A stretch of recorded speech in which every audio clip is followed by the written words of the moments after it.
সুধী দর্শক, আসসালামু আলাইকুম। ইসলামিক ভিডিও টিউবের ভিন্ন ধারার আয়োজন দেশে দেশে ইসলামে আপনাদের স্বাগত। আজকে আমরা ইন্দোনেশিয়ায় মাইকে আজান প্রচারের বিষয়ে সে দেশের ধর্ম মন্ত্রণালয়ের সার্কুলার বিষয়ে আলোচনা করব ইনশাআল্লাহ। আশা করি আপনারা আমাদের সাথেই থাকবেন। ইন্দোনেশিয়ায় মাইকে আজান প্রচারে নিষেধাজ্ঞা জারি। সুমধুর আজানের ধ্বনি কার না ভালো লাগে। শ্রুতিমধুর আজানের ধ্বনি যেন প্রতিটি মুসলিমের অন্তরাত্মায় অমীয় সুধা যোগায়। সেই সুমধুর আজান নিয়েই আমাদের আজকের প্রতিবেদন। বিশ্বের সবচেয়ে বেশি মুসলমানদের দেশ ইন্দোনেশিয়াতে আজান ছাড়া মসজিদের মাইকে অন্য কোনো শব্দ প্রচারে নিষেধাজ্ঞা জারি করা হয়েছে। বিশেষ করে মানুষ যখন ঘুমাচ্ছে, বিশ্রাম নিচ্ছে অথবা নামাজ পড়ছেন, একই সঙ্গে নামাজের সময় মাইকের শব্দ না বাড়ানোর নির্দেশও দেওয়া হয়েছে। মালয়েশীয় সংবাদ মাধ্যম দ্য স্টার এ খবর জানিয়েছে। খবরে বলা হয়েছে, ইন্দোনেশিয়ার ধর্ম মন্ত্রণালয় আজান বিষয়ে একটি সার্কুলার জারি করেছে। এতে দেশটির মসজিদগুলোতে কিভাবে আজান দেওয়া হবে সে সম্পর্কে নির্দেশনা রয়েছে। আজানের উচ্চ শব্দ নিয়ে অভিযোগ করায় এক নারীকে কারাদণ্ড দেওয়ার সমালোচনার সময় ইন্দোনেশিয়ার ধর্ম মন্ত্রণালয় এসব নির্দেশনা জারি করল। গত 24 আগস্ট এসব নির্দেশনা জারি করা হয়। 6 দফা নির্দেশনার মধ্যে রয়েছে, মসজিদের মাইক অভিজ্ঞ ব্যক্তিদের দিয়ে পরিচালনা করতে হবে, যাতে করে আজানের শব্দ মানুষের মনে মসজিদের প্রতি সম্ভাব্য বিদ্বেষ তৈরি না করে। যারা আজান দেবেন তাদের অবশ্যই সুমধুর ও ভালো কণ্ঠের অধিকারী হতে হবে। আজানের সময় শব্দের মাত্রা বাড়ানো যাবে না। মানুষ যখন ঘুম, বিশ্রাম ও নামাজ আদায় করছে তখন আজান ছাড়া কোনো ধরনের শব্দ প্রচার করা যাবে না। আজানকে অবশ্যই মৌলিক প্রয়োজনীয়তা পূরণ করতে হবে। হতে হবে সুমধুর ও কানের জন্য শ্রুতিমধুর। অবশ্যই উপযুক্ত সময়ে আজান দিতে হবে, যেমন ভোরবেলার আজান। কোরআন তেলাওয়াতে মসজিদের ভেতরের স্পিকার ব্যবহার করতে হবে।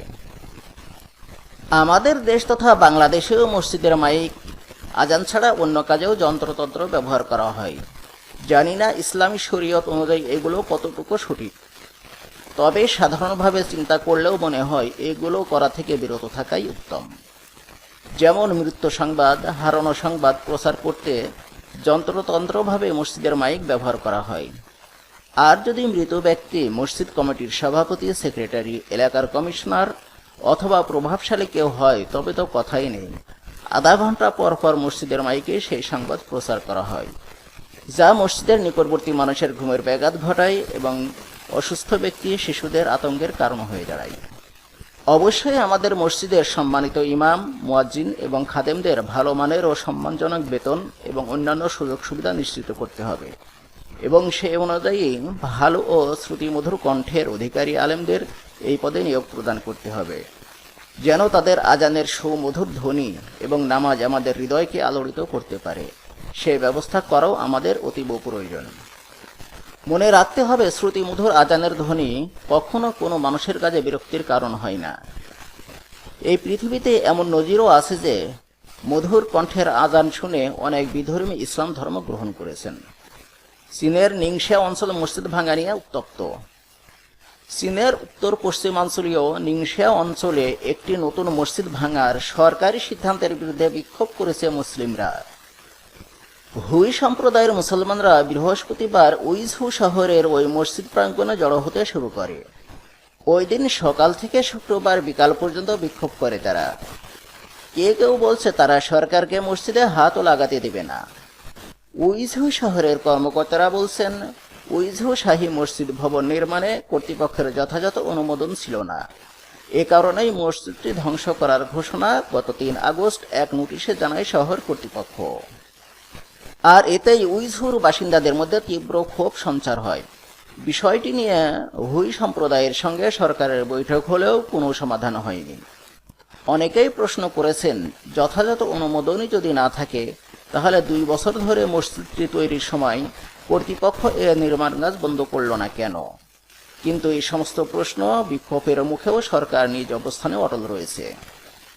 স্থানীয় এক অধিবাসী বলেন, জনতা সরকারকে মসজিদে হাত লাগাতে দেবে না, কিন্তু সরকারও সিদ্ধান্ত থেকে সরে আসছে না, ফলে আমরা অচল অবস্থায় পড়েছি। এদিকে জাতিসংঘের মানবাধিকার বিষয়ক একটি প্যানেল শুক্রবার বলেছে, চীন অন্তত 10 লাখ উইঘুরকে বড় বড় শিবিরে এনে রেখেছে, যেগুলোকে দেখে আটক কেন্দ্র বলেই মনে হয়। দেশটি এই শিবিরগুলোর বিষয়ে কঠোর গোপনীয়তা রক্ষা করে চলছে। বার্তা সংস্থা রয়টার্স লিখেছে, জাতিসংঘের মানবাধিকার সংস্থার সাথে সংশ্লিষ্ট 50 জন চীনা কর্মকর্তার কেউ এই অভিযোগের বিষয়ে তাৎক্ষণিকভাবে কোনো মন্তব্য করেননি। জাতিসংঘের বর্ণবাদ নির্মূল কমিটির সদস্য গে ম্যাকডোগাল জানিয়েছেন, আটক 10 লাখের বাইরে আরও 2 লাখ উইঘুরকে রাজনৈতিক প্রশিক্ষণ দানের নামে বিশেষ শিবিরে আটক রেখেছে চীন। গে ম্যাকডোগাল চীন, হংকং এবং ম্যাকাওয়ের পরিস্থিতির উপর পর্যবেক্ষণ প্রতিবেদন উপস্থাপনের সময় চীনের বিরুদ্ধে এই অভিযোগ তোলেন। চীনে মুসলিম সংখ্যালঘু আছে 2,30 লাখ। নিংশিয়া বহুদিন থেকেই মুসলিম অধ্যুষিত অঞ্চল। চীন দাপ্তরিকভাবে ধর্মীয় স্বাধীনতার নিশ্চয়তা দিলেও সাম্প্রতিক বছরগুলোতে দেশটি মুসলিম অঞ্চলগুলোতে উগ্রবাদের অজুহাতে ধর্ম পালনে কড়াকড়ি আরোপ করছে। উইঝু শহরের শাহী মসজিদটি মধ্যপ্রাচ্যের মসজিদের ধাঁচে নির্মাণ করা হয়েছে। মসজিদটিতে একাধিক মিনার ও গম্বুজ আছে।